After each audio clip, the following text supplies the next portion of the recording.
మేరకు ఈ రాష్ట్ర ప్రభుత్వం తీసుకున్నటువంటి ప్రజా వ్యతిరేక నిర్ణయం రాష్ట్రంలో ఉన్నటువంటి మెడికల్ కాలేజ్ ప్రభుత్వ మెడికల్ కాలేజీల్ని ప్రైవేటీకరణ చేస్తున్నటువంటి దాన్ని నిరసిస్తూ రాష్ట్ర వ్యాప్తంగా కోటి సంతకాల సేకరణ కార్యక్రమాన్ని నిర్వహిస్తున్నటువంటి తరుణంలో ఈరోజు అనకాపల్లి నియోజకవర్గ పరిధిలో స్థానిక పార్టీ సమన్వయకర్త సోదరులు భరత్ కుమార్ గారు, మాజీ పార్లమెంట్ సభ్యులు అమ్మ సత్యవతమ్మ గారు, అలాగే పార్టీ సీనియర్ నాయకులు దిలీప్ గారు, రామారావు గారు, డాక్టర్ రామ్మూర్తి గారు, అలాగే స్థానిక ఎంపీపీ సూర్యబాబు గారు, అలాగే స్థానిక కార్పొరేటర్లు సునీతమ్మ గారు, అలాగే సోదరి ప్రసన్నలక్ష్మి గారు, అందరూ కూడా సోదరిమణి నివేదిత గారు అందరూ కూడా ఈరోజు ఈ కార్యక్రమంలో పార్టిసిపేట్ చేస్తూ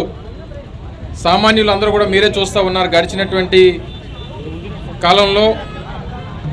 మెడికల్ కాలేజీలు ప్రైవేటీకరణ అనేటువంటి దాన్ని ఎంత పెద్ద ఎత్తున రాష్ట్ర వ్యాప్తంగా వచ్చిందో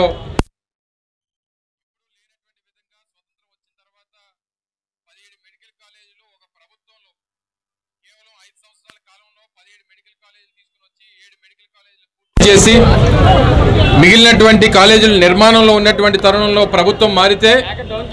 పేదవాడి తాలూకా భవిష్యత్తుని, ముఖ్యంగా పేద విద్యార్థులు వైద్య విద్యని అభ్యసించాలనేటువంటి వారి ఆశల్ని పూర్తిగా నీరుగార్చేటువంటి కార్యక్రమం ఈ ప్రభుత్వం చేస్తూ ఉంది. ఏ ఒక్క కోసాను కూడా, ఏ ఒక్క విభాగంలో కూడా, ఏ ఒక్క డిపార్ట్మెంట్లో కూడా ప్రభుత్వ పరంగా ఏదన్నా విభాగాన్ని నడిపించాలంటే ఈ ప్రభుత్వానికి చేత కావట్లేదు. అనకాపల్లి పట్టణంలో ఈ మెడికల్ కాలేజీల ప్రైవేటీకరణ వ్యతిరేకిస్తూ వైఎస్ఆర్ కాంగ్రెస్ పార్టీ అధ్యక్షులు మాజీ ముఖ్యమంత్రి వర్యులు వైఎస్ జగన్మోహన్ రెడ్డి గారి పిలుపు మేరకు ఈ ప్రైవేటీకరణని ఆపాలని చెప్పేసి కోటి సంతకాల సేకరణ కార్యక్రమంలో ముఖ్య అతిథిగా పాల్గొన్నటువంటి అనకాపల్లి